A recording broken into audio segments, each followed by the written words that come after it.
Olá,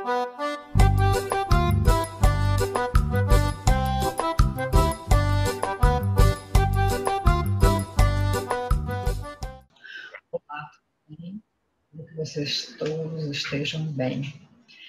Nossa videoaula de hoje nós iremos abordar dois assuntos em inglês: os adverbs of frequency, que são os advérbios de frequência, e os object pronouns, que são os pronomes pessoais do caso oblíquo. Okay? Então vamos aos advérbios de frequência. Bem, os advérbios de frequência em inglês, eles são usados de acordo com o verbo da oração, tá? Então, nós vamos falar de verbos auxiliares e de verbos principais. Então, vamos primeiro conhecer os advérbios de frequência. Aí tem alguns advérbios de frequência, e pela ordem, pelo grau de intensidade que eles têm em uma frase. Always, que é sempre, usually, que é frequentemente, geralmente, frequently, que é frequentemente também, geralmente, often, frequentemente ou geralmente, sometimes, que é às vezes ou algumas vezes, occasionally, ocasionalmente, seldom, que é raramente, rarely, que também é raramente, e never, que é nunca, tá?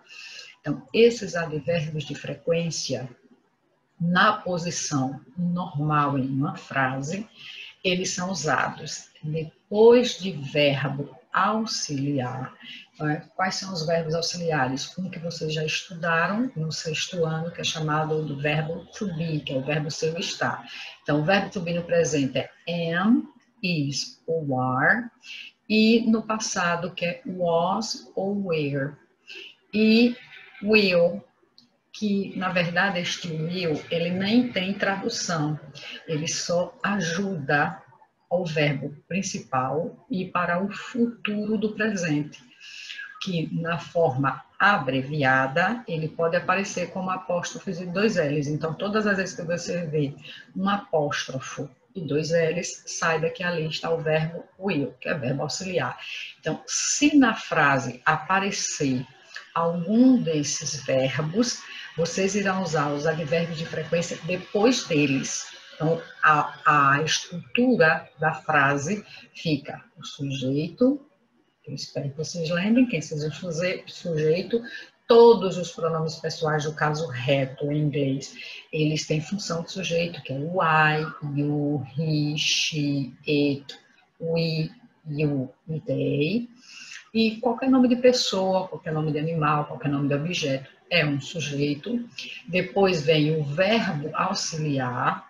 Depois do verbo auxiliar é que nós vamos usar o advérbio de frequência para depois vir o complemento da frase. Então, vamos a um exemplo.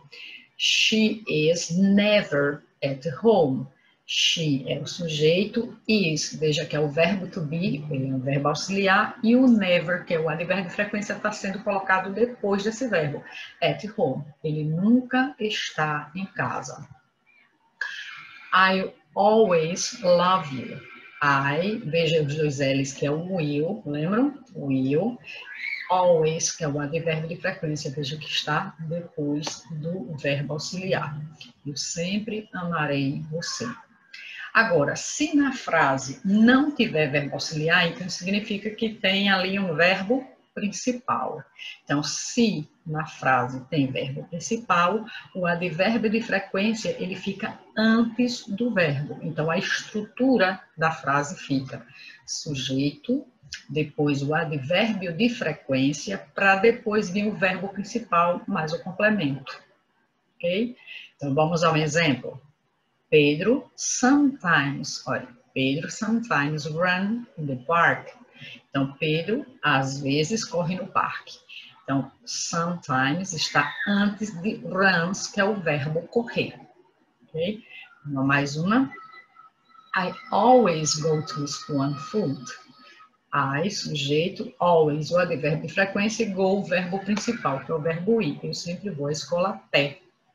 Ok? Então, é bem fácil. Então, na posição normal, ela ocupa essas duas posições. Se tiver verbo auxiliar, o advérbio de frequência fica depois do verbo auxiliar, e se não tiver verbo auxiliar, então o advérbio de frequência fica antes do verbo principal.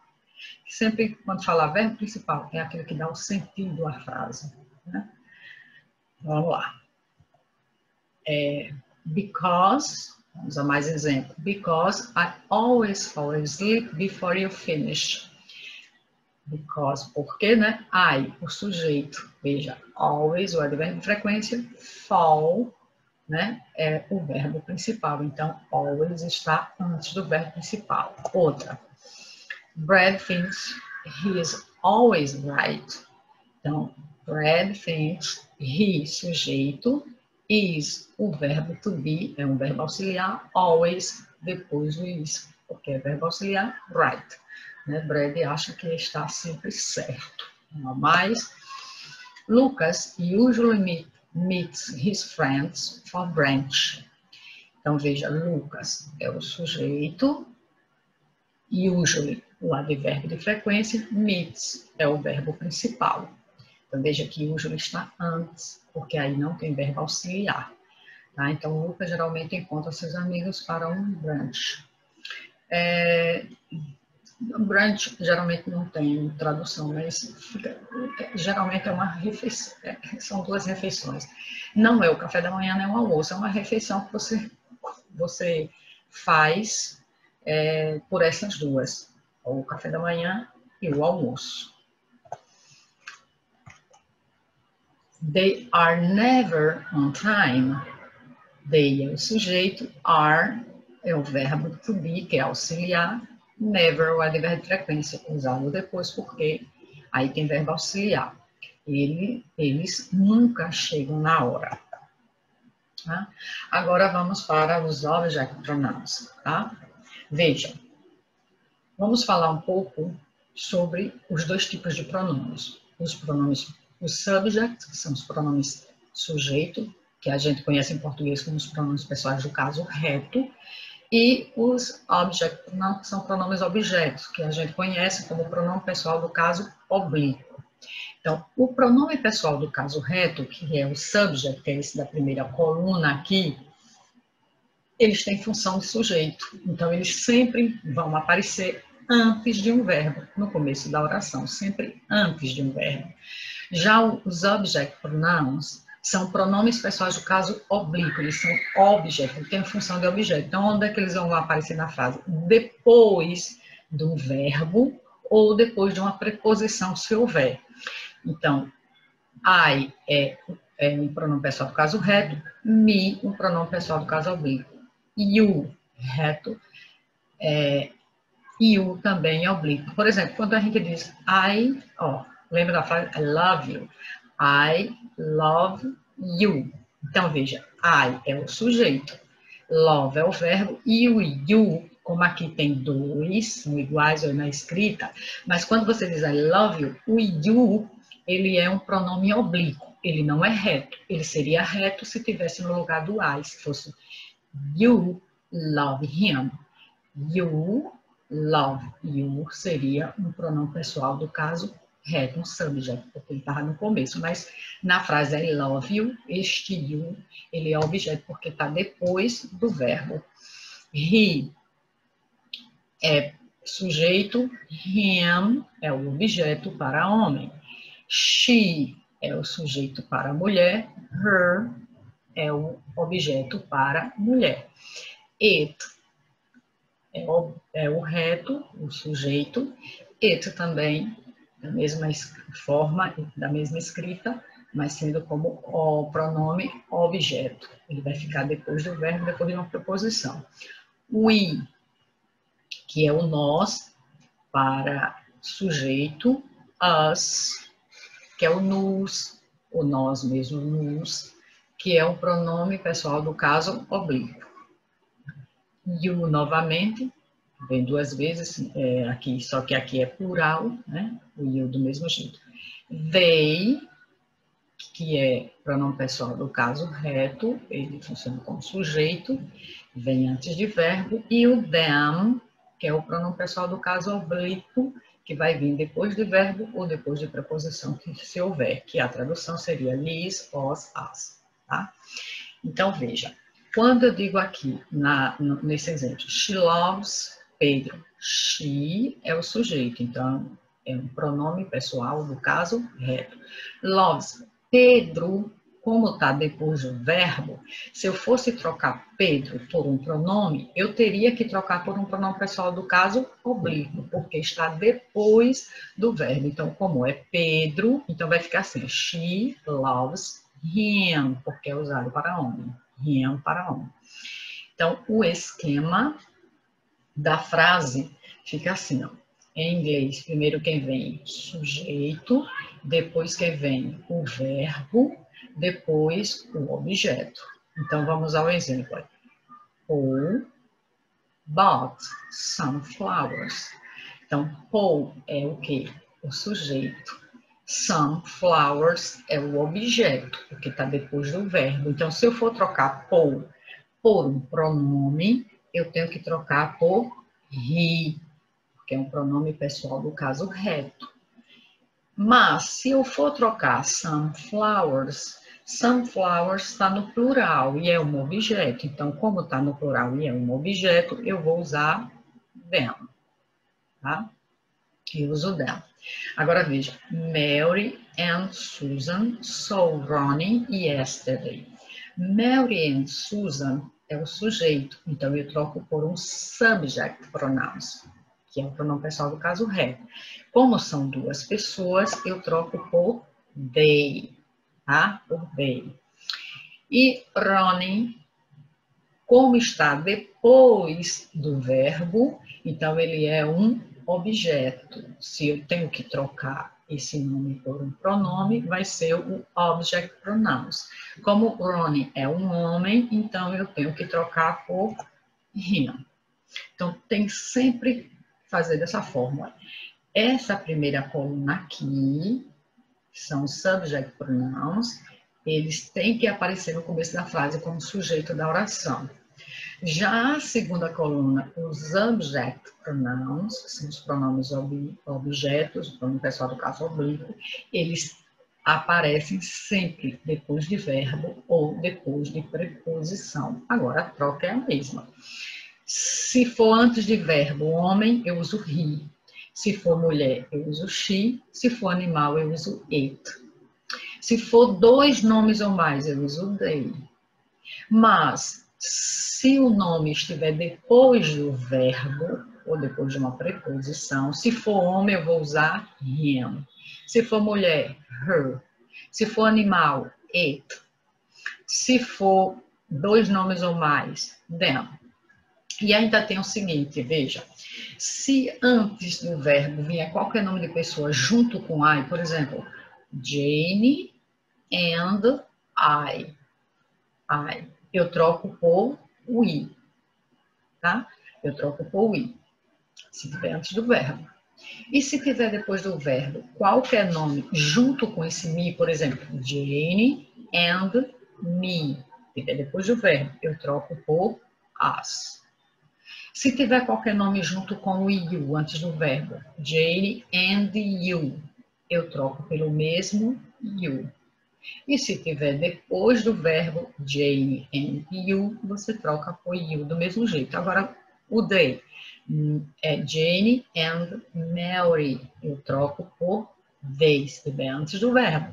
E se tiver depois do verbo Mary and Jane, eu troco por them. Então, esse antes de verbo, tá? Os subject pronouns antes do verbo, e object pronouns depois do verbo ou depois da preposição. Vamos aqui. Aí aqui eu fiz um resumo para a gente tentar resolver esses exemplos que eu coloquei aí na tela. Veja, um homem como sujeito é he, como objeto é him. Uma mulher como sujeito é she, como objeto her. Um animal, um objeto, como sujeito it, como objeto it. Qualquer nome mais esse I aqui como sujeito é o I, como objeto, qualquer nome junto com o me, é o as. Qualquer nome mais you como sujeito é you, como objeto you, do mesmo jeito. Dois nomes ou mais, como sujeito they, como objeto them. Então, vamos lá. O exemplo diz assim: This video game is for my children. Sujeito, this video game. Então, se eu quero trocar por um pronome, como ele está antes do verbo, eu vou trocar por um subject pronoun, que vai ser quem? Videogame é um objeto, é uma coisa, então eu vou usar it. Mas, my children. Veja que my children está depois, você pode olhar como depois do verbo is, ou então depois da preposição, que esse for aí é uma preposição. Então, my children, eu vou trocar por um pronome oblíquo, que é o object. Aí a gente tem que olhar, children é o quê? São crianças, está no plural. Então, se está no plural, são dois ou mais, então eu vou usar them. Agora, students love holiday. Students agora está antes do verbo, então significa que ele é um sujeito, então eu troco por um subject pronouns. Students está no plural, significa que são dois ou mais. Então, se são dois ou mais e é sujeito, eu vou usar they. Mas holiday está depois do verbo. E o que é holiday? É férias, ou então feriado. Mas no caso aí pode ser férias ou feriado. Então, é uma coisa. Então, eu vou usar it. Don needs you and me. Don é um rapaz. Tá como sujeito porque ele está antes do verbo. Então, eu vou trocar por um subject pronouns. Como é homem, eu vou trocar por he. You and me está depois do verbo, então eu tenho que usar um object pronouns. Como tem o nome junto com o me, olha aqui o me, ó, me, então eu vou trocar por us. Né? Eu troco por us. Kelly likes Bruno. Kelly é o sujeito, então eu troco por um subject pronouns. Como Kelly é uma mulher, eu troco por she. Bruno está depois do verbo. Então, se está depois do verbo, eu tenho que usar object pronouns. Como Bruno é um homem, eu uso him. Tá? Eu uso him. Tem Bob and you gave flowers to Julian and Maria. Bob and you está antes do verbo. Então, eu vou usar um subject pronouns. Aí, como tem o nome de uma pessoa, Bob, e tem o you. Então, eu vou trocar pelo you, do mesmo jeito. Agora, Julia e Maria, ele está, você pode olhar como ele está depois do verbo, ou então pode olhar como ele está depois de uma preposição, porque esse to aí também é uma preposição. Então, eu vou usar o quê? O object pronouns. Como aí tem duas pessoas, dois nomes ou mais, então eu vou usar them. Lembrem sempre, ele sempre vem assim, ó, sujeito, verbo e aqui o complemento. Então, se está antes do verbo, eu uso o subject pronouns. Se está depois do verbo, eu uso o object pronouns. É dessa forma que se faz, é muito simples. Bem, gente, finalizamos aqui. Espero que vocês tenham entendido. A parte que vocês não entenderem, volte o vídeo novamente, tente rever. Mesmo assim, se a dúvida persistir, entre em contato com nós, professores de inglês, para sanar suas dúvidas. E peço que vocês também façam as atividades do livro didático das páginas 45, a questão 10, e a página 46, a questão 11, 13 e 14, ok? E envie para a gente, tira um print e envia para a gente. Gente, um forte abraço, cuidem-se e até a próxima, se Deus permitir.